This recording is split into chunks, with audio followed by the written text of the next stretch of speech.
అప్పుల బాధలు వెంటాడుతున్నాయా? అయితే 6 జేవిఆర్ వారి జాతిరత్నాలు ధరించండి. హలో అండి, అందరికీ నమస్కారం. నేను మీ కట్టా కార్తీక్. ఆంధ్రప్రదేశ్ డిప్యూటీ సీఎం, ఇప్పటి కూటమి ప్రభుత్వంలో అటవీ శాఖ మంత్రిగా కూడా ఉన్నటువంటి పవన్ కళ్యాణ్, వైసీపీ హయాంలో అటవీ శాఖ మంత్రిగా పనిచేసినటువంటి పెద్దిరెడ్డి రామచంద్రారెడ్డి గారి అటవీ ఆక్రమణల మీద పంజా విసిరారు. కొమరం పులి పంజా విసిరితే ఎలా ఉంటుంది అనేటువంటిది చూపించారు.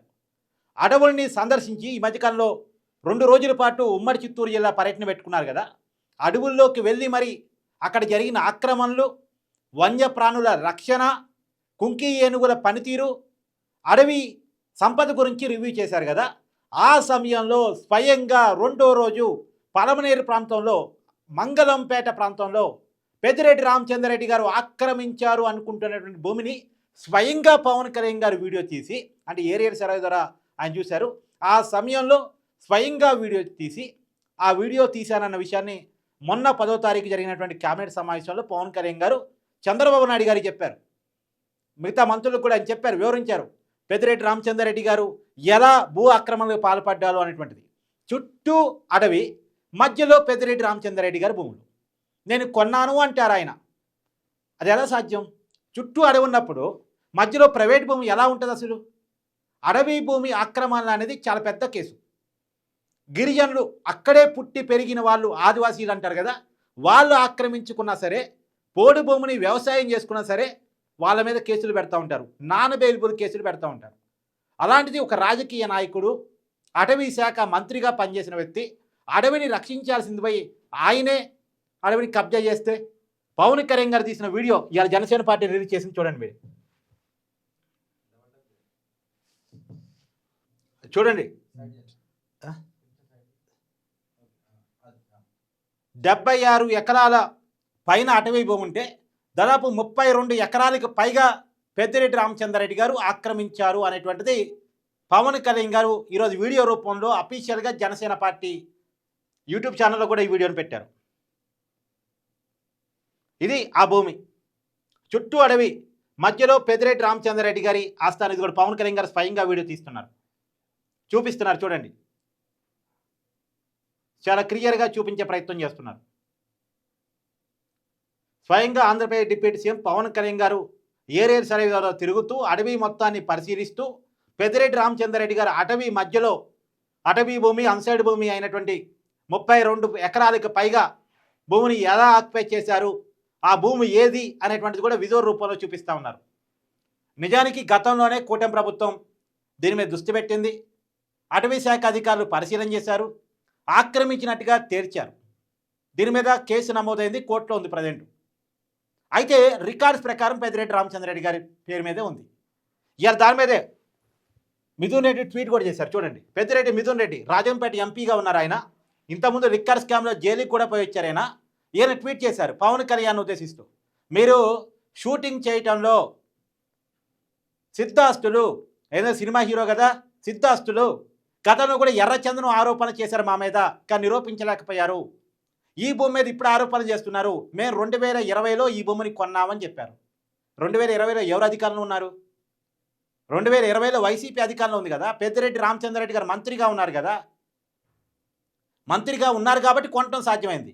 ఏం లేదండి, జనరల్గా జరిగేది ఎలా ఉంటుందంటే, ఆక్యుపై చేస్తారు, వేరే వాడి పేరు మీద రిజిస్ట్రేషన్ చేస్తారు, తర్వాత అతని పేరు మీద నుంచి కొన్నట్టుగా వీరు రిజిస్ట్రేషన్ చేసుకుంటారు. అలా కాలేదని గ్యారంటీ ఏంది? ఇప్పుడు దాని మీద ప్రాపర్ ఎంక్వైరీ నడవాల్సిన అవసరం ఉంది. అటవీ శాఖ అధికారులు అయితే కబ్జా చేశారు అనేటువంటి కేసుని నమోదు చేశారు. ఇది లీగల్గా ఇప్పుడు కోర్టులో కేసు నడుస్తుంది. దాని మీద పవన్ కళ్యాణ్ గారు ప్రజల ముందు పెట్టే ప్రయత్నం చేశారు, ప్రజలు తేల్చుకోవాలి అనేటువంటిది. సరే, కోర్టులో రెవెన్యూ కేసులు ఎన్నాళ్ళకు జరుగుతాయి అనేటువంటిది అందరికీ తెలిసిన విషయమే. కానీ ప్రజల ముందు పెట్టే ప్రయత్నం చేశారు పవన్ కళ్యాణ్ గారు. ప్రజల ముందు ఈ నిజానికి ఆ పాత రికార్డ్స్ ప్రకారం మిథున్ రెడ్డి గారు ప్రకటించగలరా?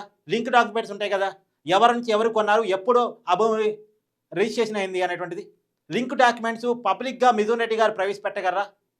ఇలా కామెంట్ చేయడం తప్ప పబ్లిక్గా లింక్ డాక్యుమెంట్స్ ఓపెన్గా ప్రజల ముందు పెట్టగలరుగా? ప్రజాప్రతినిధులుగా ఉన్నారు కదా, ప్రజా జీవితంలో ఉన్నారు కదా, అన్ని విషయాలు ప్రజల ముందు పెట్టాల్సిన అవసరం ఉంది కదా. 2020లో ఆ భూమి కొన్ననాడు పాత రికార్డ్ చెక్ చేసుకుంటారు కదా, ఎప్పుడు అది వ్యక్తుల పేరు మీద రిజిస్టర్ స్టార్ట్ అయింది అనేది బయట పెట్టగలరా? అది పెట్టరు.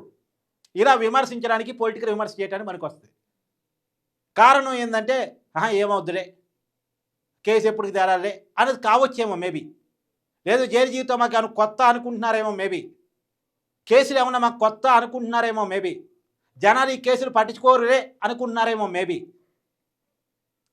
ఎందుకంటే జనాలు కూడా రాజకీయ నాయకులు ఒకరి మీద ఒకరు కేసు పెట్టుకోవడం కామన్ అయిపోయింది అనుకుంటున్నారు కదా. జనాలు అవినీతిని వదిలేశారు కదా అనుకుంటున్నారేమో. ఇలా నిజానికి ఒక లాజిక్గా ఆలోచించండి. ఈ కోర్టు కేసులు ఇవన్నీ పక్కన పెట్టండి. చుట్టూ అడవి, మధ్యలో వ్యక్తిగత భూములు ఉంటాయా? ప్రైవేటు భూములు ఉంటాయా? ఒక వ్యక్తి భూములు ఉంటాయా? సాధ్యమైతే అది చుట్టూ అడవి, శేషాచలం అడవి, దట్టమైన అడవి ప్రాంతం. పలమనేరు దగ్గర మంగళంపేట, మనం పుష్ప సినిమాలు చూస్తాం కదా. అలాంటి దట్టమైన అడవి మధ్య ప్రైవేట్ భూములు ఉండడం సాధ్యమైద్దా? గెస్ట్ హౌస్ కట్టుకున్నారు పెద్దిరెడ్డి రామచంద్రారెడ్డి గారు. ఆ వీడియోలో కూడా పవన్ కళ్యాణ్ గారు చూపించే ప్రయత్నం చేశారు.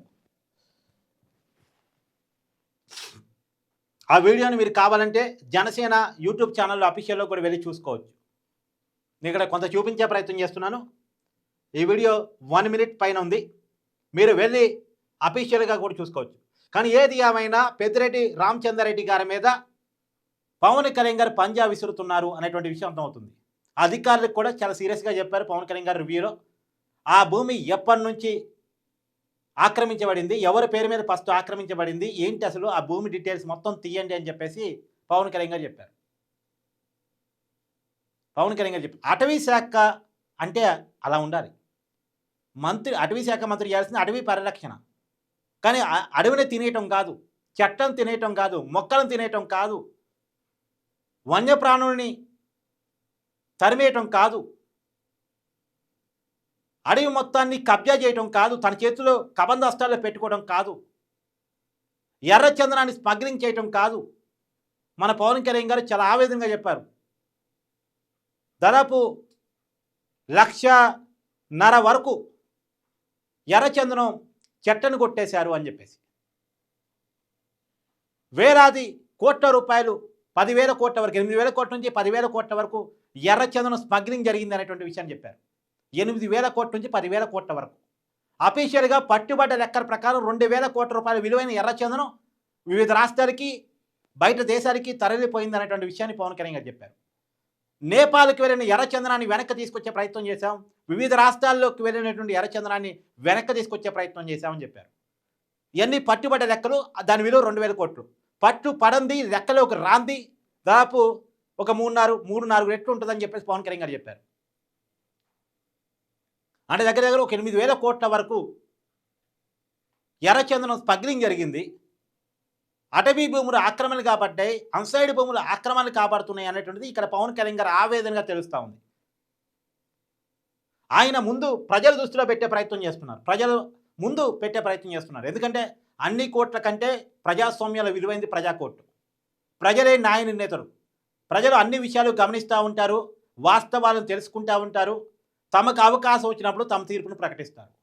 అందుకని పబ్లిక్గా ప్రజల ముందు పెట్టేదానికోసం ఆయన ఏరియాను సర్వే చేస్తున్నప్పుడు స్వయంగా వీడియో తీసి ఎలా భూ ఆక్రమణ జరిగింది అనేటువంటిది ప్రజల ముందే పెట్టేటువంటి ప్రయత్నం చేశారు. మరి ఈ అటవీ భూమిని తిరిగి ప్రభుత్వం స్వాధీనం చేసుకునే దానికోసం, అక్కడ చేసింది ఆక్రమే నిరూపించడం కోసం, ఆక్రమించిన వాళ్ళ మీద ఎలాంటి చర్యలు తీసుకుంటారు అనేటువంటిది కూడా రాబోయే కాలంలో చూసేటువంటి అవకాశం అయితే కనపడతా ఉంది. దీని మీద మీ అభిప్రాయాన్ని కూడా కామెంట్ రూపంలో తెలియజేయండి. Thank you.